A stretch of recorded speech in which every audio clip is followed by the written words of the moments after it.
Et bien voilà, le grand pas est effectué. Nous nous sommes dit oui mi-septembre. Et nous avons dit oui également à un mariage éco-responsable. Pourquoi avoir fait ce choix? Tout simplement pour respecter notre philosophie de vie. Si vous me suivez déjà, vous savez certainement que l'environnement fait partie de nos préoccupations quotidiennes. Un mariage, et je parle bien uniquement du jour J, a un impact environnemental impressionnant. En moyenne, un mariage de 100 invités engendre 180 kg de déchets.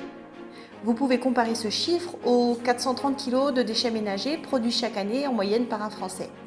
L'empreinte carbone d'un mariage est de plus de 14 tonnes de CO2.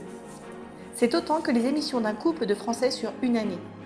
Et quand on sait qu'en 2019, ce sont 228 000 mariages qui ont été célébrés, les chiffres grimpent de façon exponentielle. Dans cette vidéo, je vous partage les astuces que nous avons trouvées pour faire de cette journée un événement mémorable pour nous et nos invités, tout en ayant un impact supportable pour notre planète. Un mariage éco-responsable se prépare peut-être encore plus en amont qu'un mariage classique. Nous avons choisi la localisation selon la provenance de la majorité des invités, afin de limiter les émissions de gaz à effet de serre liées au transport. Pas de mariage sous les tropiques pour nous. Nous avons également fait en sorte que le trajet mairie-église-salle se fasse à pied. Nous avons même eu la chance de pouvoir faire la totale depuis la maison à pied. Nous avions prévenu nos invités de prendre des chaussures adéquates. On ne voulait pas qu'ils repartent tous avec des ampoules. Côté repas, nous avons fait le choix de travailler avec un traiteur de notre ville qui privilégie les produits locaux et de saison. Dès le départ, nous lui avons fait part de nos objectifs. Et tout est allé ensuite comme sur des roulettes. Pour les nappages et services de table, nous sommes partis sur du lavable et du verre appartenant au traiteur. La robe, la fameuse robe. Vous savez, celle qui vous coûte 4 fois plus cher qu'une classique robe de cocktail blanche alors que les modèles sont identiques. Cette robe qui a été fabriquée pour n'être portée qu'une seule fois et qui restera très certainement toute votre vie dans votre placard.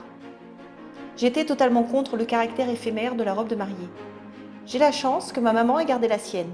Quelques retouches pour la mettre à mon goût et j'ai donné une seconde vie à une robe âgée de 30 ans. J'étais vraiment fière de ce choix. Enfin, la décoration. Pour une déco zéro déchet, nous sommes allés glaner dans la nature pour trouver des idées.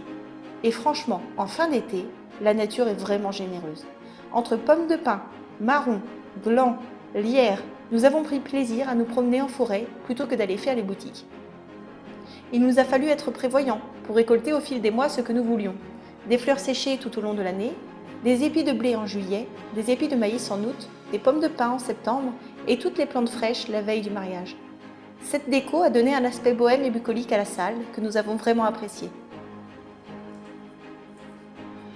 Pour les cadeaux des invités, nous sommes partis sur de la récupération. De simples pots de yaourt décorés et des tissus achetés en seconde main.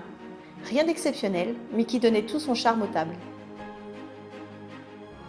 Pour éviter les cadeaux, puisque nous sommes déjà bien équipés à la maison, nous avons simplement demandé à nos invités de ne pas nous en offrir, mais de participer à notre voyage de noces. Au final, nous avons accueilli 70 personnes pour le vin d'honneur et 2 repas de 25 personnes. Et nous avons produit environ 5 kg de déchets non recyclables et 5 kg de déchets recyclables. Pas trop mal, non? Si nous devions recommencer, il y a 2 choses que nous améliorerons. Les verrines proposées par le traiteur étaient en plastique et ont terminé à la poubelle. Nous avons également préparé un punch qui a nécessité une dizaine de bouteilles en plastique d'eau pétillante.